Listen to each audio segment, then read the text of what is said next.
si Honorable Samir Kumawis na ito matamagin. Bismillahirrahmanirrahim. Assalamualaikum warahmatullahi wabarakatuh. Sa mga pagariakan, mga bangsami, di mamakinag, Marawi Cable Management, pulalamatan na miskano sa oras iman to gagawi. Under the leadership iman to, si Speaker Ritmog, agos kami na mga tayo sa 7th Regional Assembly na miyakaw makamisi sa Marawi City just after sa session namin sa Cotabato, sa Okamis, sa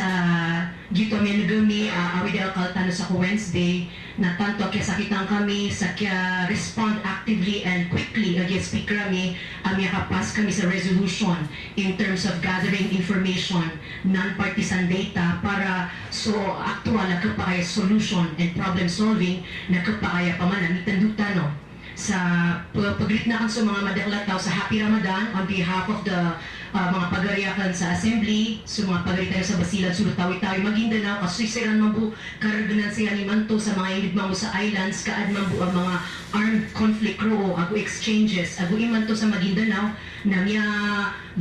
highway blockade after the BIFF, subang sa more Islamic forces, nakatayod na alhamdulillah ka, niya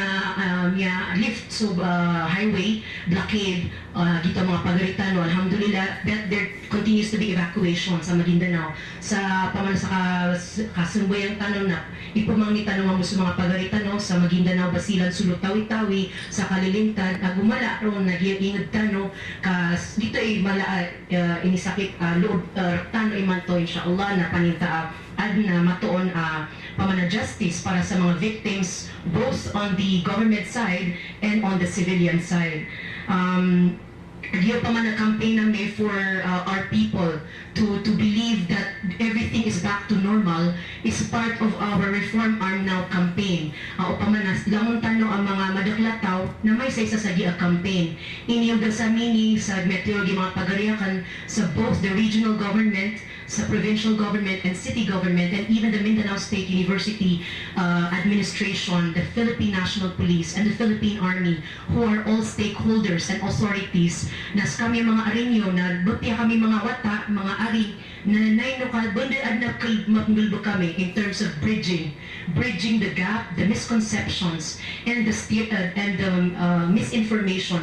mini-spread agad text messages, sa lao-lao ka ng mga ariami, upamana responsible for text messages that called on for martial law. Aguan na ini-text ya forward you na Colonel de la Peña at pitero iyan di tanukon class sa emisyu na pumangin namin sa mga riyami aknabanan mapya para raktano di mapagilbak sa mga parents tano di tanok class because we are freezing the economy, we are freezing our classes. This is not good for a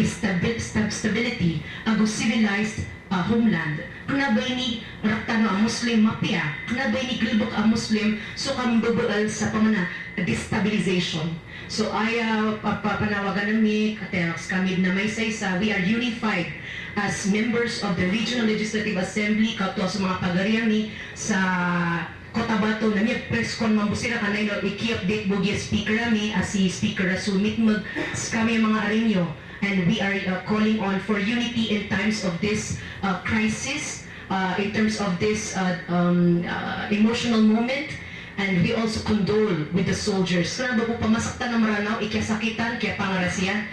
mismo sa mga sundalo na mga pamilyeran. Sa silang na anskano, sa Assalamualaikum warahmatullahi wabarakatuh.